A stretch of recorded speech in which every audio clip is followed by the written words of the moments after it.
Olá, tudo bem, pessoal? Mais uma vez aqui vamos fazer uma live, agora com aquela promessa de trazer o General Santos Cruz, que é o nosso convidado do dia. Tá? Aquele dia anterior deu errado, mas agora sabe como é que é aquela história, né? Não acontece mais de uma vez. Estamos chamando ele para nossa live. O assunto tem que ser, o assunto do dia ainda é da semana, né? É a Ucrânia. Essa guerra provocada pela Rússia, essa invasão da Ucrânia, e isso tem atraído todas as nossas atenções. Não tem como falar praticamente de outro assunto. Ontem até a gente inaugurou o nosso podcast, o Demorou, com outro tema, que era o tema do Dia Mundial das Doenças Raras. O pessoal até questionava por que faz isso durante o Carnaval e durante esse período da guerra. É porque era o Dia Mundial das Doenças Raras. Né? Esse Dia Mundial das Doenças Raras, ele é todo dia 29, né? Não é todo ano que tem dia 29. E aí, ontem a gente fez no dia 28, tá? Para a gente, então, começar. Estou chamando aqui o general para a gente convidar.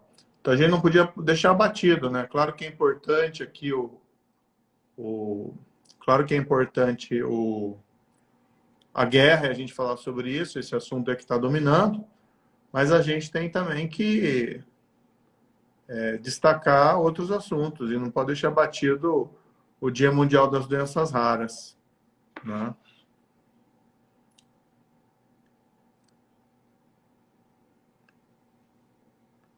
Espera aí, gente. Estamos aqui chamando o general.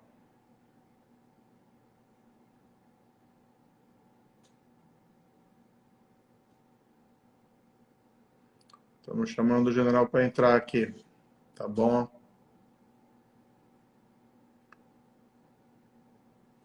Está chegando.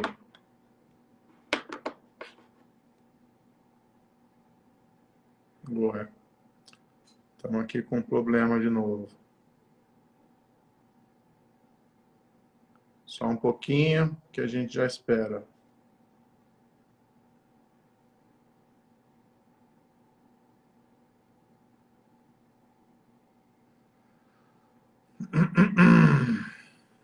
Estamos chamando. Boa Opa, agora tarde. ele entrou. Olha aí, viu? Boa tarde a Tudo todos. bem, Muito general? obrigado aí pelo convite. Um Muito grande obrigado pelo prazer convite, tê-lo Sérgio aqui, Moro. viu? Muito obrigado. Igualmente. Eu estava falando aqui que tá todo mundo só com a cabeça nesse negócio da guerra, né? Então é difícil tratar de outro assunto. Mas tem que falar. Ontem eu acabei fazendo até um podcast sobre o Dia Mundial das Doenças Raras, porque era o Dia Mundial das Doenças Raras, é dia 29, a gente acabou fazendo dia 28. Então não tem como deixar batido. Mas de todo modo, a gente sabe que as pessoas estão querendo falar sobre essa guerra na Ucrânia, invasão pela Rússia, e estão aí curiosos para saber a sua opinião e também a sua avaliação, não só do ponto de vista político general, mas também a sua avaliação do ponto de vista militar sobre esse assunto. Para quem não sabe aqui, né, essa é uma história que a gente precisa contar diversas vezes, mas o general Santos Cruz é um dos, acho que talvez o único general brasileiro, e aí pode me corrigir se eu estiver errado, general, que comandou tropas em uma situação de guerra mesmo no Congo, tropas da ONU de pacificação. Se não é o único, é um dos poucos no presente momento, né, que está vivo ainda. Claro que a gente não vai falar lá da FEB, já faz muito tempo, né? Muito obrigado, Sérgio Moro. Eu tive a oportunidade ao longo da vida militar. Eu morei nos Estados Unidos e morei na Rússia. Morei 2 anos na Rússia.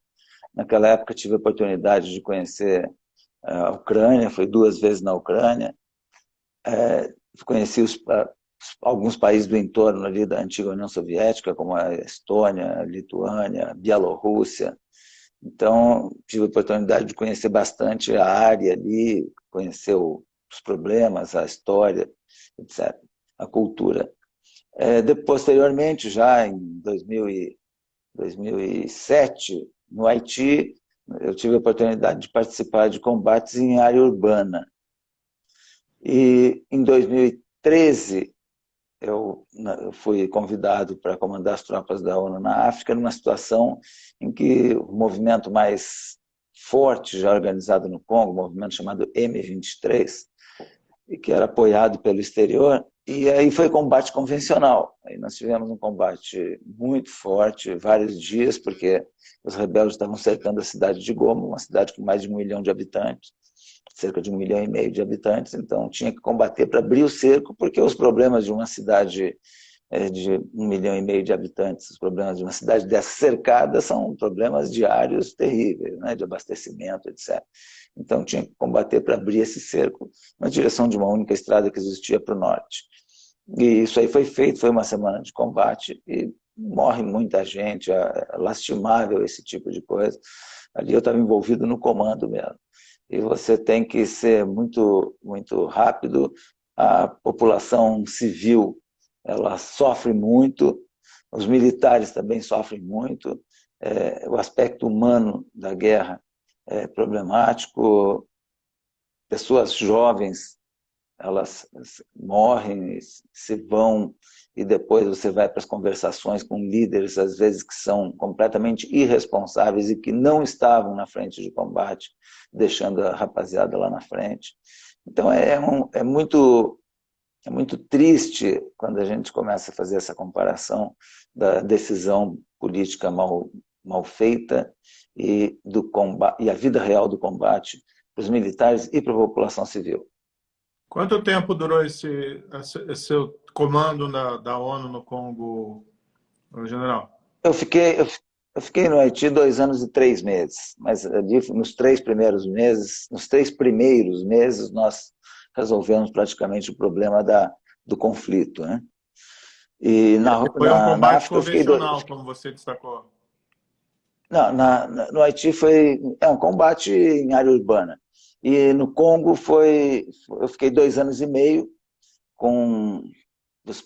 praticamente os primeiros 6 meses, com combates de tempo em tempo, tendo que combater, seguindo alguns grupos rebeldes até a fronteira com Uganda, né?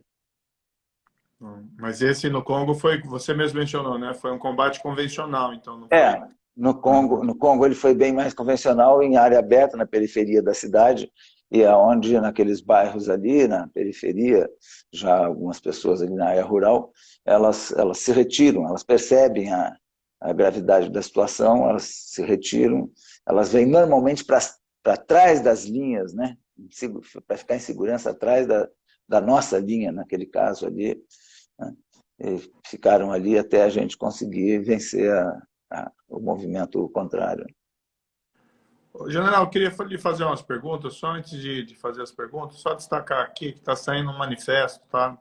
Assinado por mim, pelo Felipe Dávila, pela Simone Tebet e pelo João Dória, nós que somos pré-candidatos aí à presidência desse centro, para a gente diferenciar, chama Centro Democrático, né? Para diferenciar de outros centros que tem por aí, a gente resolveu publicar hoje um manifesto em solidariedade à Ucrânia e contra essa guerra, contra essa invasão. Porque, assim, claro, o Brasil ninguém quer entrar em guerra, ninguém está defendendo que o Brasil entre em guerra, né? Isso seria uma loucura.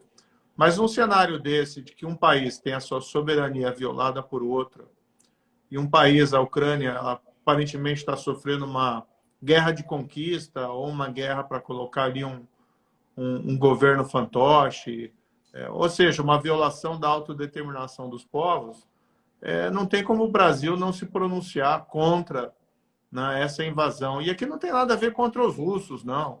É contra o povo russo, é contra a invasão. Se a situação fosse oposta, né, a Ucrânia invadindo um outro país, nós certamente daríamos o apoio para outro país invadido. Mas o fato é que essa invasão da Rússia é uma clara violação da Carta das Nações Unidas, da soberania, e viola o direito do povo ucraniano de escolher o seu governo, de escolher o seu destino. É algo que a gente não imaginava ver, mas em termos de resolução de conflito. Então, nós acabamos de divulgar essa carta, né? Só colocando aqui para o nosso ouvinte, nosso espectador, e essa é minha posição sobre isso. Eu imagino, general, qual que é a tua posição sobre esses episódios aí envolvendo a Ucrânia e a Rússia? Em primeiro lugar, tem que entender o ambiente onde isso aí está acontecendo, né? Normalmente, toda a nossa atenção, a nossa vida cultural, ela é muito ligada ao Ocidente, ela é ligada aos Estados Unidos, à Itália, à França, à Inglaterra, né?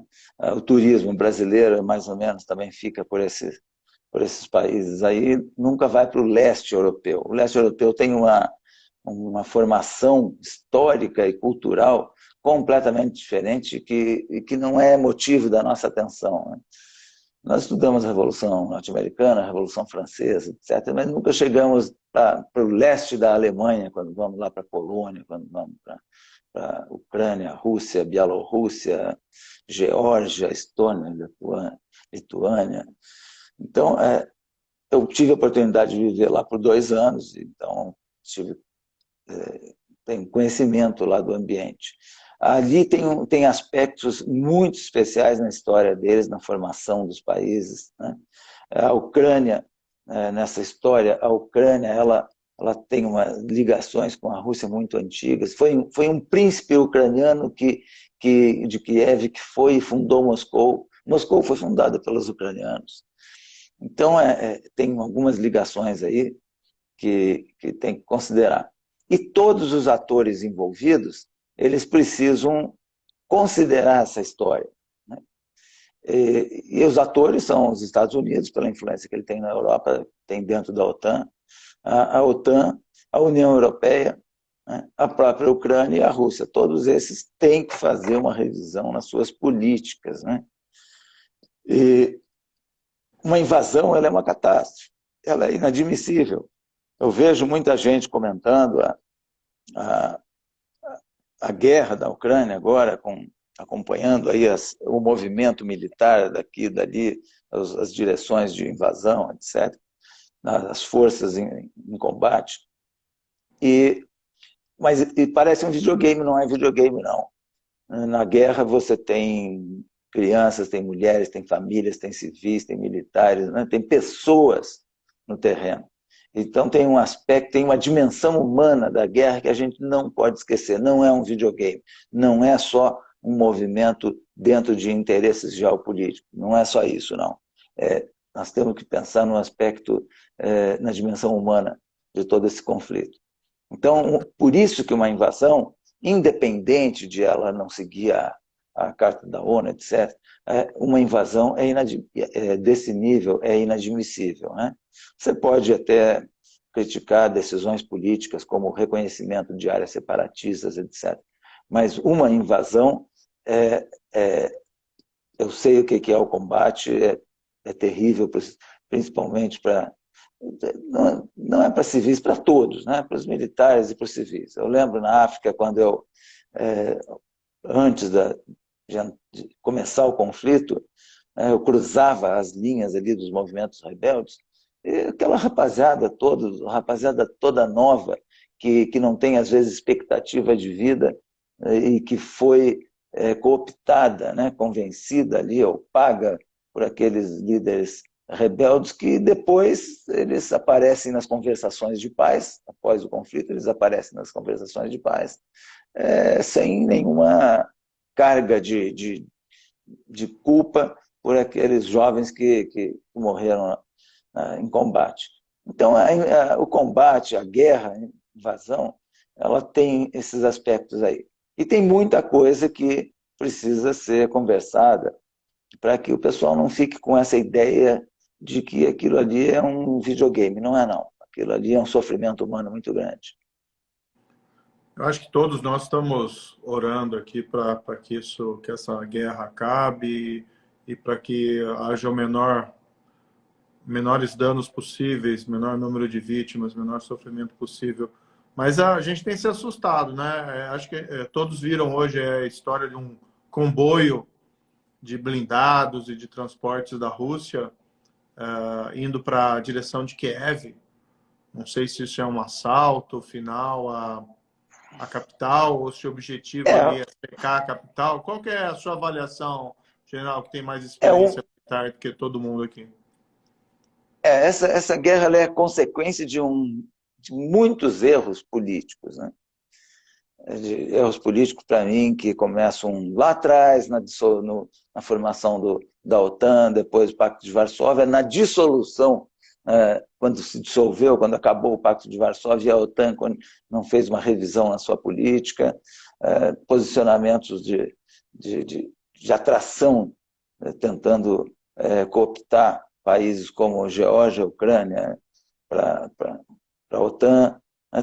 Tudo isso aí são erros políticos que o pessoal precisa ter humildade de rever. No aspecto militar, o que acontece? A Rússia ela tentou fazer uma manobra muito rápida, uma invasão a gente chama, com muita velocidade, com muita impulsão, e sem dúvida nenhuma o centro de gravidade dessa operação toda, a gente chama o centro de gravidade, é Kiev, a capital, né? Então, só que isso aí tem uma distância, vindo do norte da Bielorrússia, é uma distância pequena, é menos de 200 quilômetros, e vindo do leste ou do sul, já é bastante longa. O que acontece? Todo mundo está vendo aí que a quantidade de veículos blindados que estão sendo utilizados. Um veículo blindado tem um consumo imenso de combustível, né? Nos nossos carros, nós fazemos as contas de litros por quilômetro, né? O quilômetro por litro. Quantos quilômetros entra um litro? No blindado é diferente, né? Quantos litros eu uso para fazer 1 quilômetro? É um consumo de combustível muito grande, são veículos de 30, 40, 50 toneladas. Então tem que ter uma logística de acompanhamento muito forte para abastecimento. E outras logísticas, lógico, de alimentação, de água, de material de saúde, de apoio médico, etc. Mas estou falando especificamente nessa parte de combustíveis e manutenção de veículos. Então, esses veículos pesados eles têm um consumo muito grande, exigem uma logística, e é claro que os ucranianos eles estão fazendo seus ataques na parte logística, porque muitas vezes interessa até deixar um blindado passar, mas pegar o caminhão de combustível que vem atrás, porque o blindado vai parar logo ali se não tiver combustível. Então, lógico, os ucranianos têm um exército profissional. Eu tive a oportunidade de comandar tropas da Ucrânia na África. Eles tinham uma companhia de aviação, de helicópteros de ataque, muito bons pilotos, né? Eles apoiaram muito os combates na volta de Goma com os helicópteros de ataque, então eu conheço, tive a oportunidade de trabalhar com esse pessoal. Agora, o cerco de Kiev, hoje, a gente pode considerar Kiev uma cidade quase cercada, né?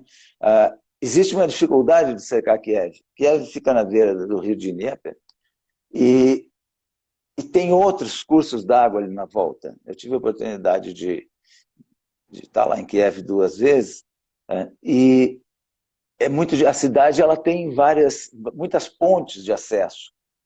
Então não foram destruídas as pontes ainda pelos ucranianos, mas os ucranianos talvez eles destruam algumas pontes. Um outro fator que tem que considerar é que esses veículos pesados, ou mesmo infantaria mais leve, as unidades que estão querendo entrar em Kiev para dominar a cidade, o assalto a Kiev, dentro da cidade, os ucranianos conhecem melhor a cidade, lógico, eles estão na casa deles, e a tecnologia ela fica quase que anulada dentro da área urbana.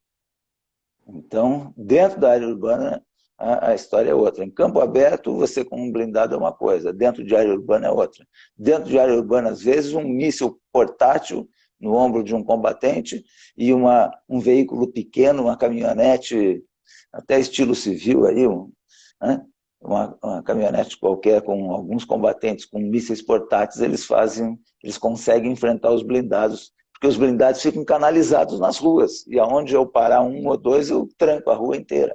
Uhum. Então, o combate urbano é completamente diferente do combate em campo aberto. E eu acho que os ucranianos estão esperando os russos entrarem na periferia da cidade para ficarem em área urbana e fazer um combate em área urbana.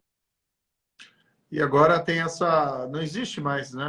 Um blindado que resista... Você tem armas específicas aí, anti-tanque, que perfuram essas blindagens. Então, como é que funciona isso hoje em dia, general? Qual que é a proteção? Claro que o Olha, tanque protege sensivelmente as pessoas ali dentro, é uma arma poderosíssima, mas existem até armas portáteis hoje que conseguem perfurar, né, a blindagem desses tanques, ou não? os blindados, eles têm hoje muita tecnologia, né? Uma blindagem mais forte, sistemas de comunicações, sensores, né? São veículos que têm uma capacidade muito grande de combate por todo esse conjunto de sistemas que ele tem. Mas na parte física, lógico que existem mísseis que causam dano ao blindado, danos irreparáveis. E mísseis portáteis. Então, mísseis que podem ser carregados, a gente chama de portátil exatamente porque pode ser carregado por um homem ou por dois, né? Então, a mobilidade é maior. E dentro da cidade, as surpresas são muitas, em cada esquina, da janela de cada casa, da janela de cada apartamento, né? Então, as surpresas são muitas, e as pessoas e os locais, eles têm uma vantagem muito grande no combate urbano. Então, equipamento pesado em combate urbano é um problema, é quase uma desvantagem.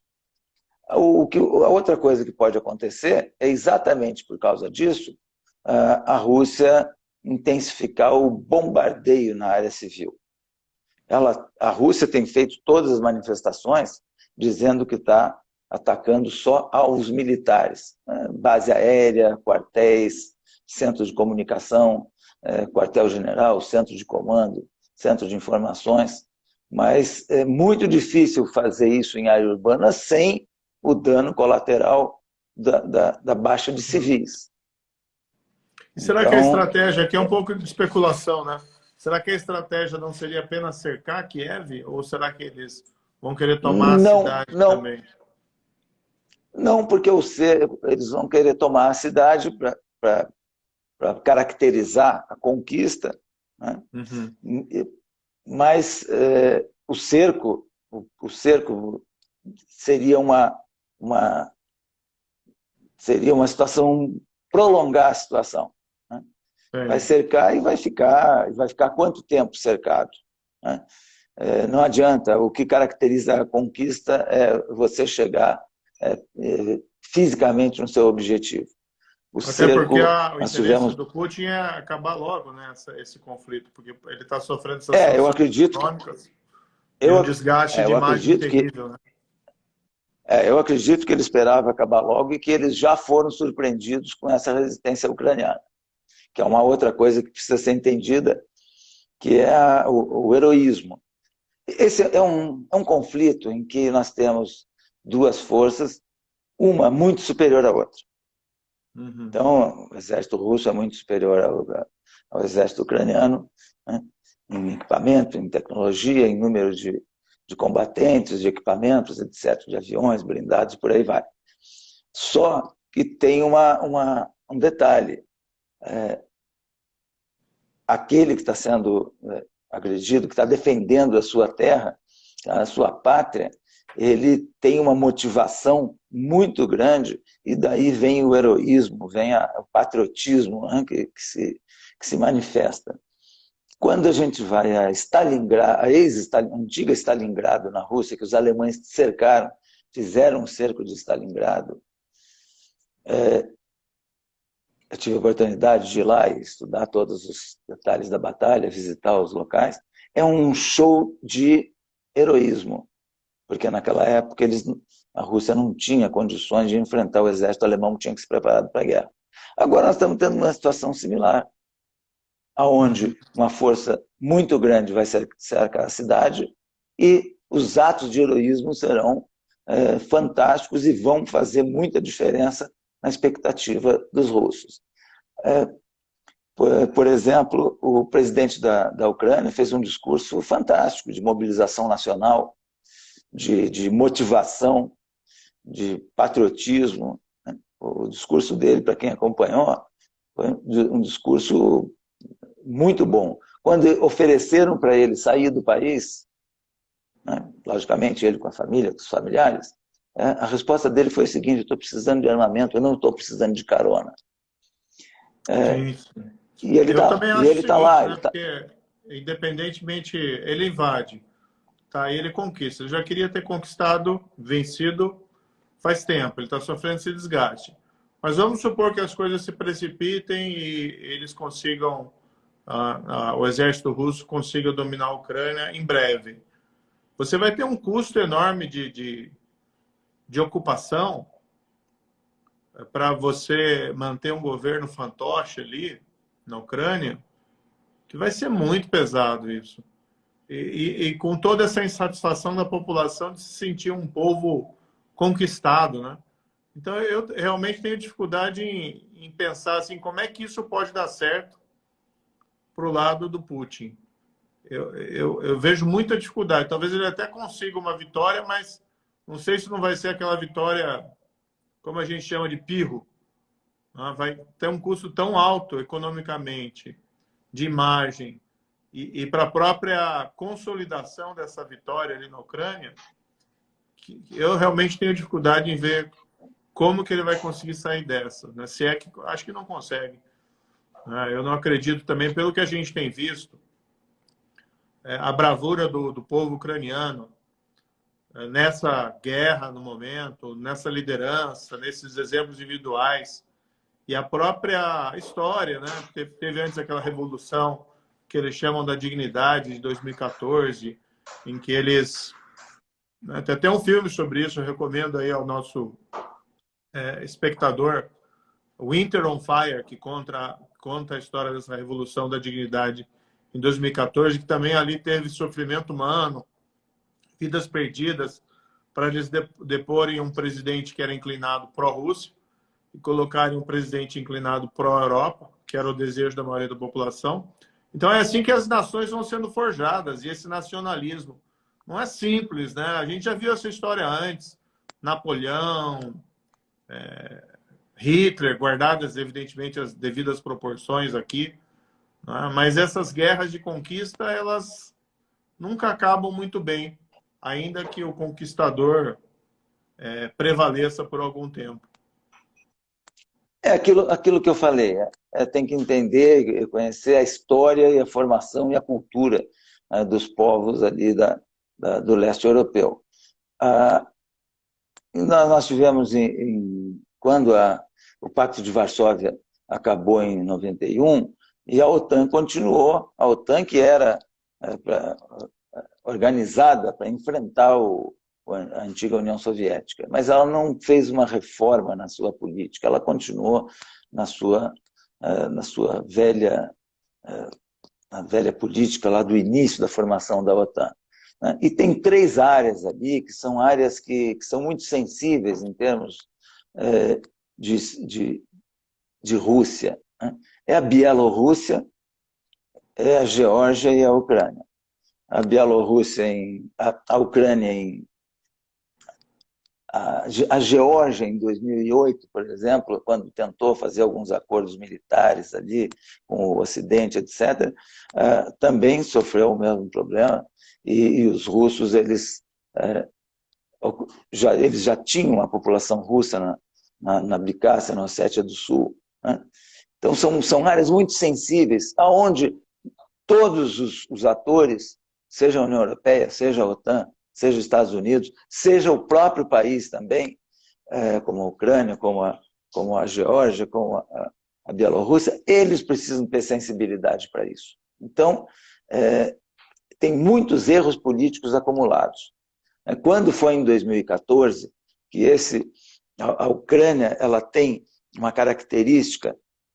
O oeste da Ucrânia é puramente europeu, é da época do Império Austro-Húngaro, né? Inclusive a cidade de Lvov, que fica mais no oeste, ela é né, semelhante a Cracóvia na Polônia, semelhante a Praga, então, porque são do antigo Império Austro-Húngaro. Quando vai para o leste, é muito mais ligada assim, culturalmente, né, a parte do leste europeu. Então, isso aí tudo tem que ser considerado para respeitar a Ucrânia. Todos os atores precisam considerar a situação de formação da Ucrânia e de outros países ali, inclusive a própria Ucrânia também precisa ter esse cuidado com a posição dela no contexto ali da geopolítica do leste europeu. Então, existem muitos erros políticos, todos vão ter que fazer uma revisão, só que é claro, nada disso justifica uma invasão. Então, a gente tem presente que a Rússia utilizou como pretexto, né, para a invasão essa possível ingresso da Ucrânia na OTAN. Mas diante até dos acontecimentos, a gente fica se indagando, mas será que não estava certo mesmo, então, tentar ingressar na OTAN? Porque ela está sendo invadida agora, né? De todo modo, eu acho que vale... O que a gente tem que ter presente agora é assim, não existe um justificativo. Você pode até ter um contexto, né? Mas não tem justificativa para um país invadir o outro e violar a soberania e gerar tanto sofrimento humano. Isso é o pressuposto. E o que a gente quer, né? O Brasil tem essa tradição de respeito à soberania dos países, de respeito à autodeterminação dos povos. O que a gente defende é que o Brasil adote uma postura clara. Claro, não estamos dizendo para o Brasil entrar em guerra, nada disso, mas uma postura clara de condenação à invasão da Ucrânia.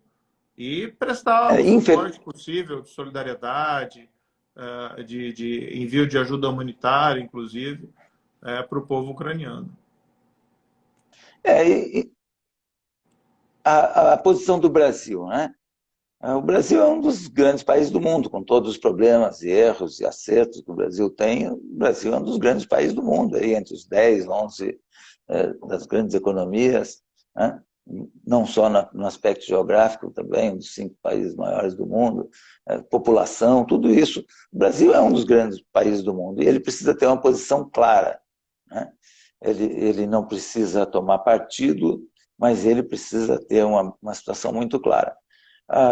Nós tivemos recentemente a viagem do presidente. Qualquer presidente tem que fazer as suas viagens, tem que representar o Brasil, o país, em algumas situações, mas o momento escolhido foi um momento muito infeliz, né? Na véspera de uma situação que já vinha há 4 meses, mais ou menos, 3, 4 meses, que já vinha evoluindo essa situação da Ucrânia. Então, um momento muito, muito ruim. Outra coisa, a infelicidade na expressão, né? Em como se expressar, né? Numa oportunidade daquelas ali, num momento sensível, numa situação sensível. Você tem que ter conhecimento, tem que ter sensibilidade para se expressar. Também faltou isso daí. Com certeza. E agora uma posição que não estava muito clara. A primeira manifestação nossa, por exemplo, na reunião da ONU, do Conselho de Segurança, não foi tão definida. Depois foi um pouco mais definida. Mas a expressão da autoridade máxima é muito importante, né? Por exemplo, o caso do presidente da Ucrânia, uma referência de que é um comediante. Qual é o problema de ser um comediante? Nós tivemos nos Estados Unidos o Ronald Reagan, que era um ator de Hollywood, de filme de cowboy.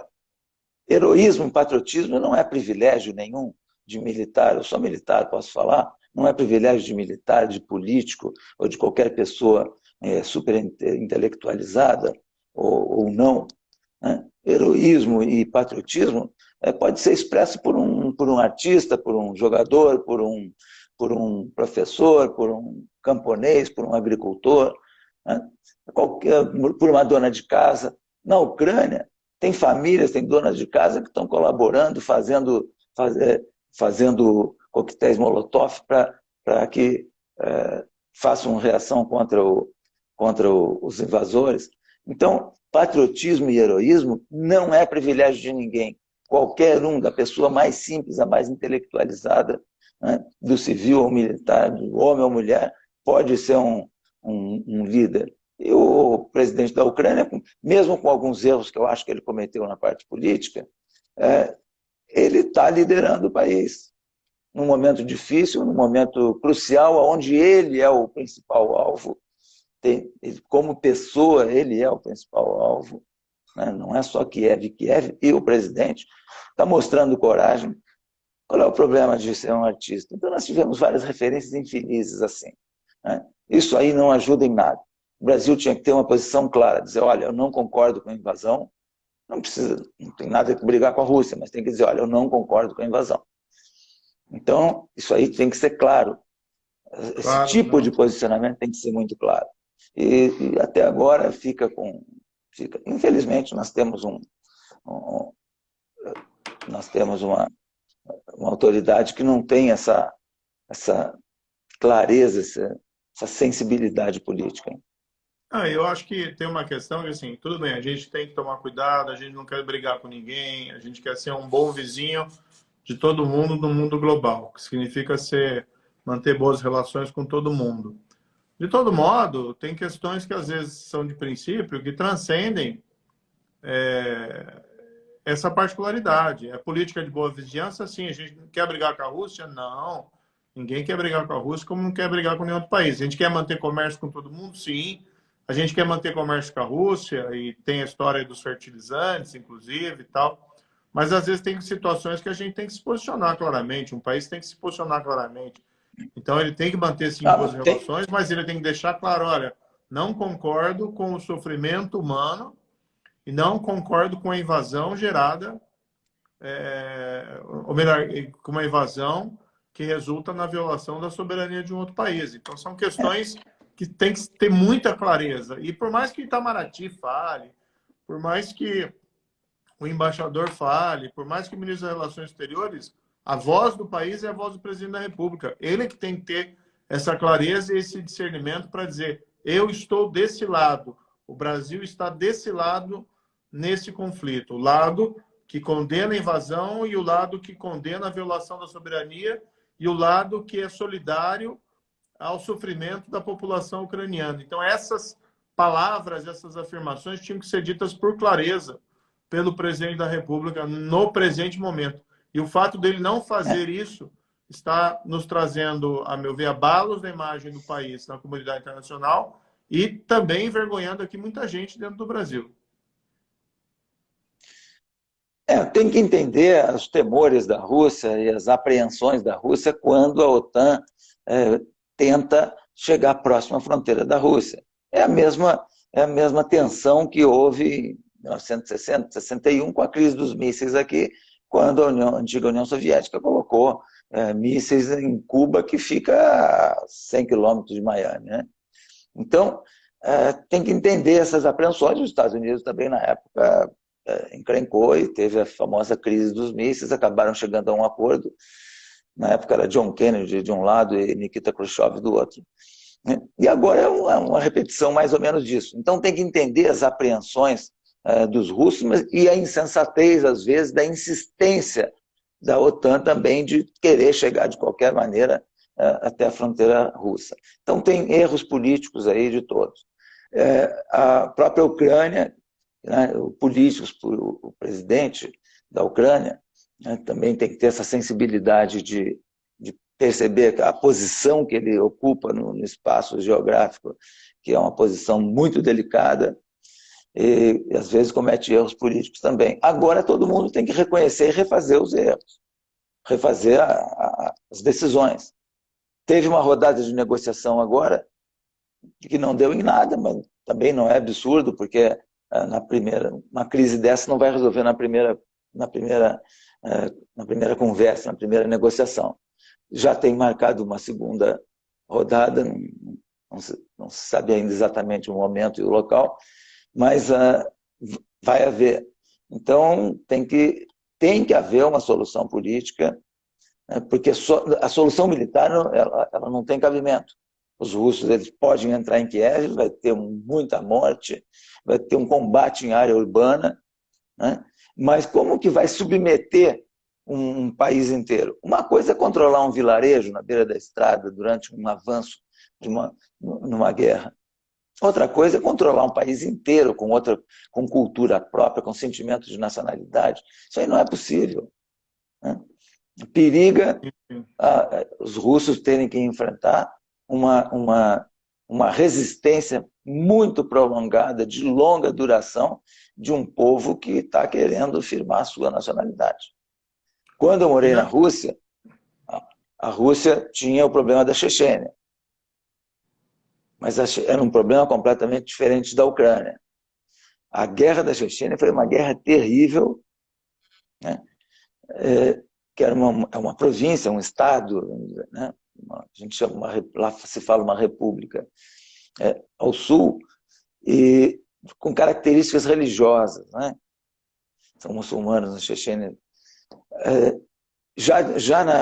O sentimento de independência e toda a parte política muito vinculada à religião. Já a Ucrânia é um país europeu, é um país que completamente europeu. Kiev é uma cidade como Viena, como outras cidades europeias, como Cracóvia, como Praga, né?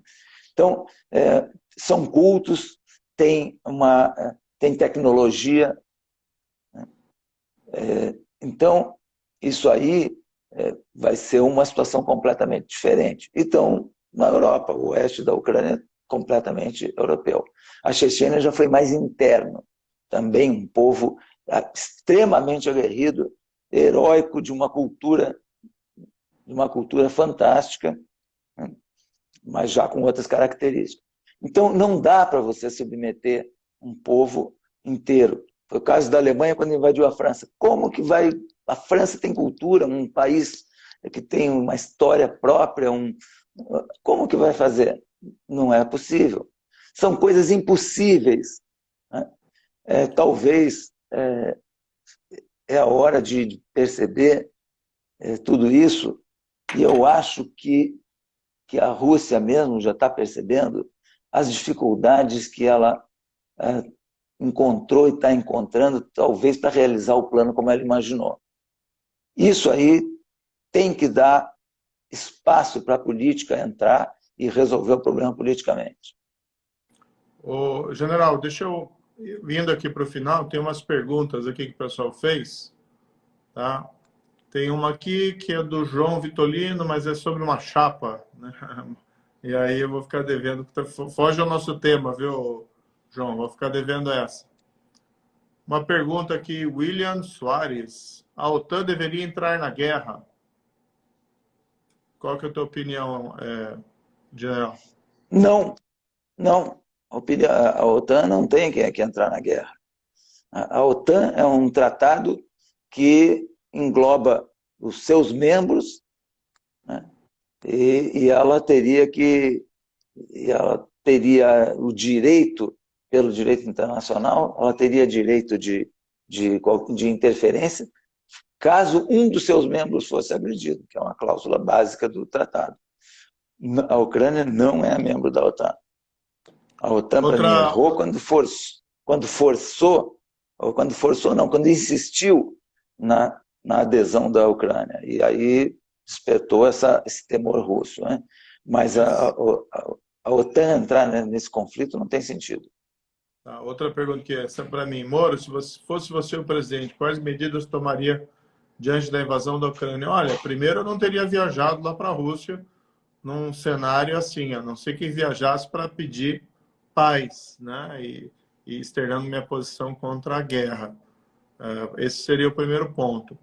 Mas o segundo ponto, após a invasão, eu deixaria claro que, apesar do meu respeito ao povo russo e à Rússia, né, a nação russa, que eu repudiava essa violação da soberania da Ucrânia e a invasão pelo sofrimento humano gerado e pela violação do direito de autodeterminação do povo, de um povo. Então, isso é um princípio de direito internacional que você não tem como transigir.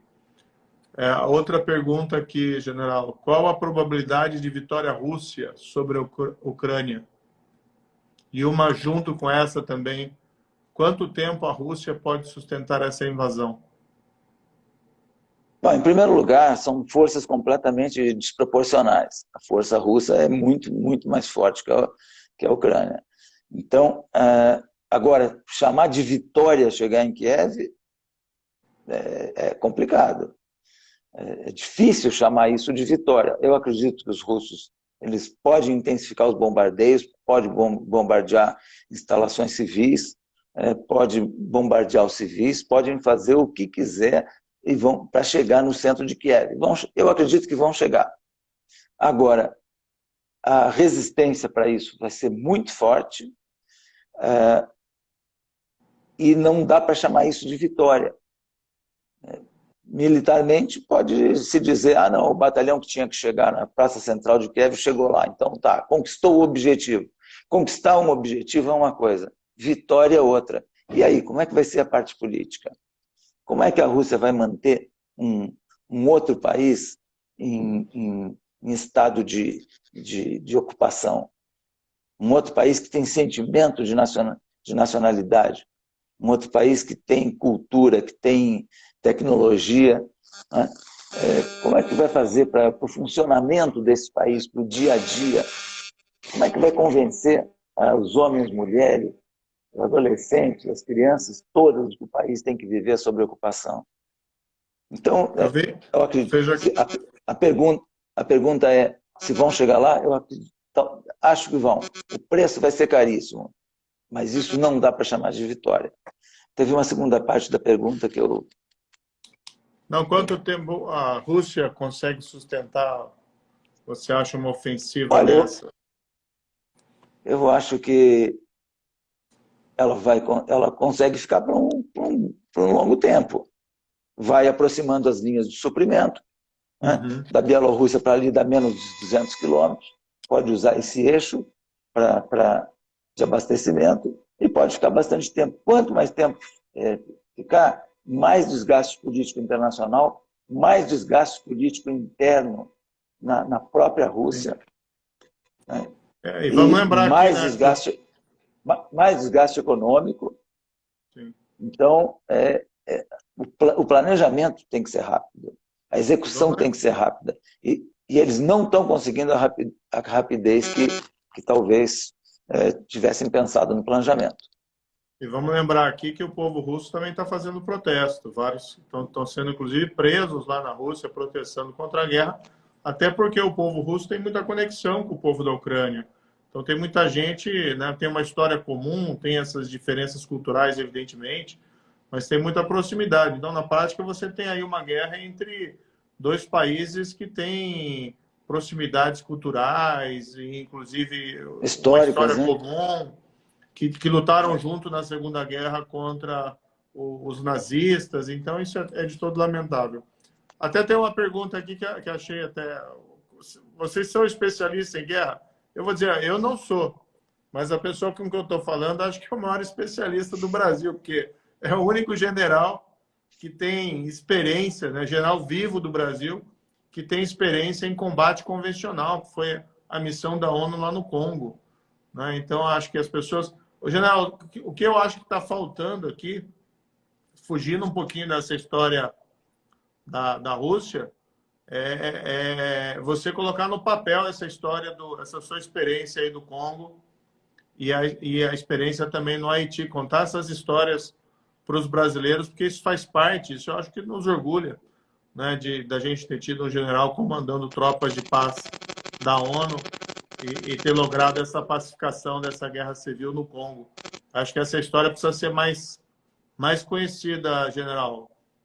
Tem que escrever um livro aí, viu? Se quiser, eu te ajudo e compro os direitos aí para publicar.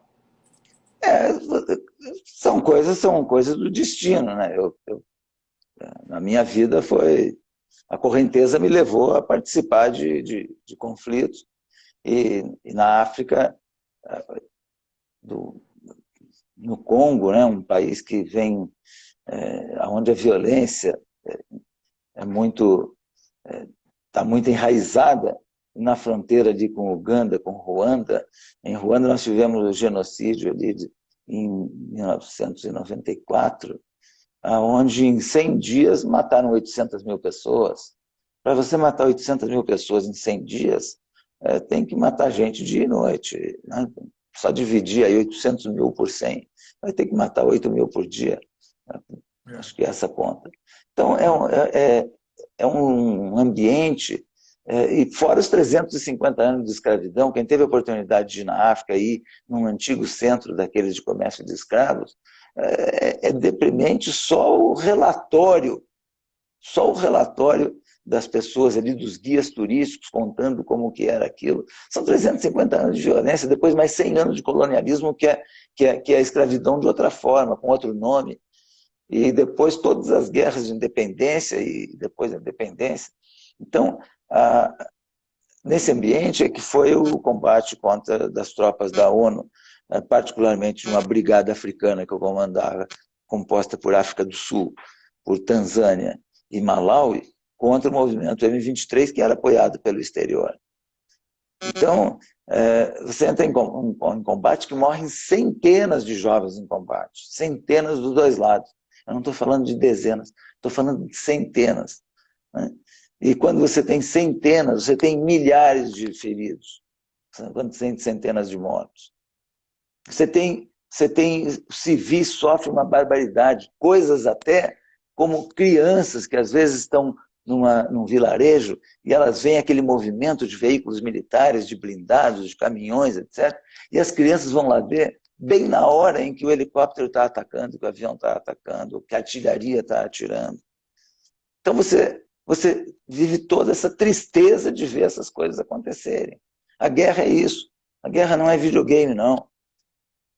Então eu estou relatando algumas coisas da minha memória aqui, para dizer aí se a gente tem experiência. Eu tive uma pequena experiência, tive um pouco de experiência, né?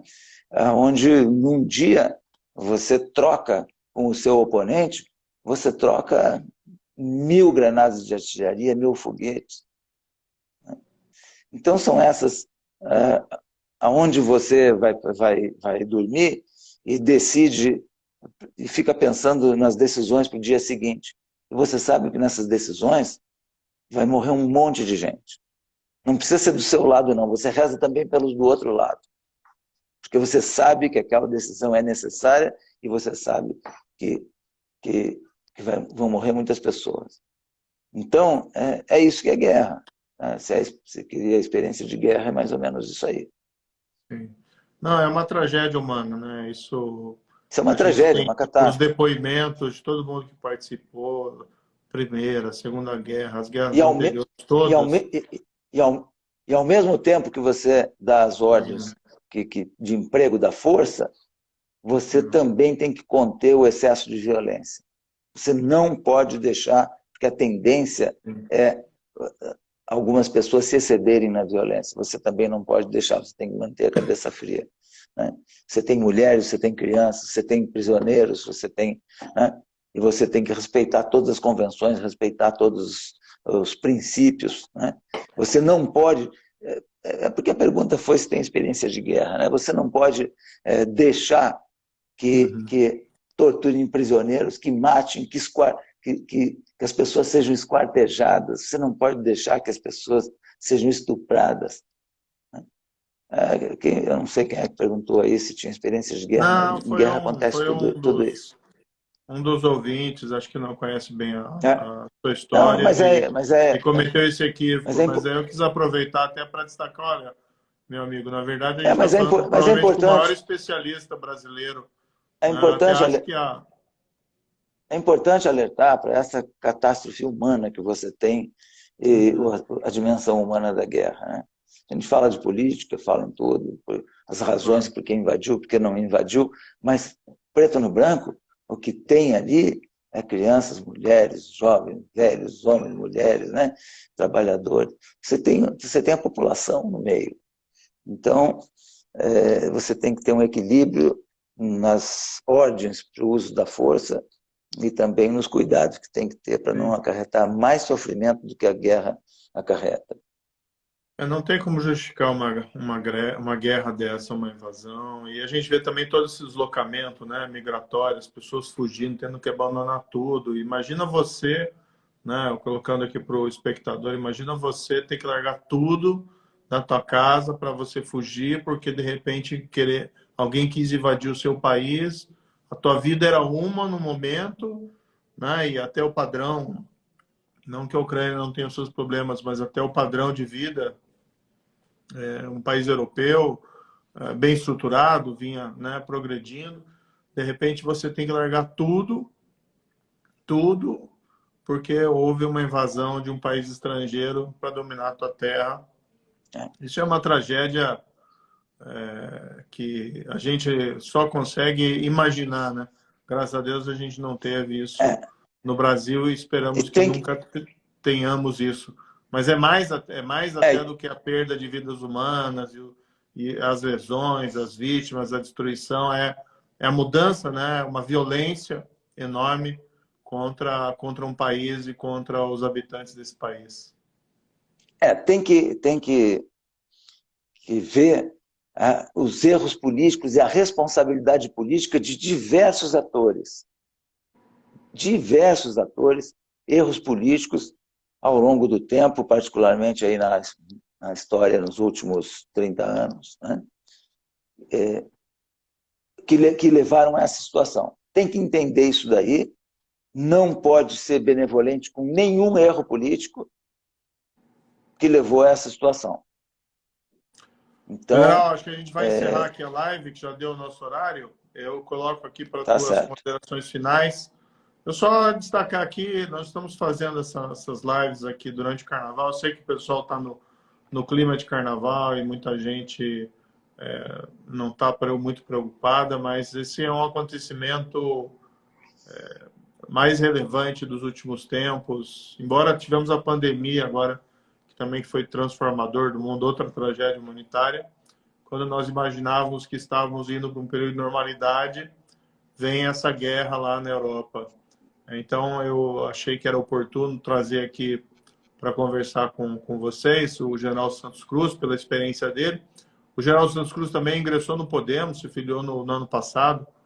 Nos honra muito, né, essa filiação dele. E vai estar conosco aí durante esse ano de 2022 para esse grande desafio que é a pré-candidatura à presidência da República, né? Uma pessoa cujos talentos a gente não pode, o Brasil não pode deixar de lado, né? A gente tem que utilizar todo esse talento dele, seja em qualquer área, né? Que certamente ele vai conseguir render aí bons frutos. Mas eu deixo para as suas considerações finais, então, general. Então, eu gostaria de lembrar que essa guerra aí realmente está monopolizando toda a mídia, né? E ela é uma guerra na Europa. Mas nós tivemos muitos outros problemas, muitas guerras na África, né? De uma violência incrível, né? Hoje ainda tem problema na África. Temos problema na Somália, temos problemas em diversos países. Tivemos problema do Afeganistão, problema da Síria, problema seríssimo da Síria, um país que praticamente foi destruído para nada, que não deu em nada. A destruição da Síria, o presidente Bashar al-Assad está lá e houve praticamente uma destruição do país por nada. Nós assistimos aí outros, o caso da Líbia, etc.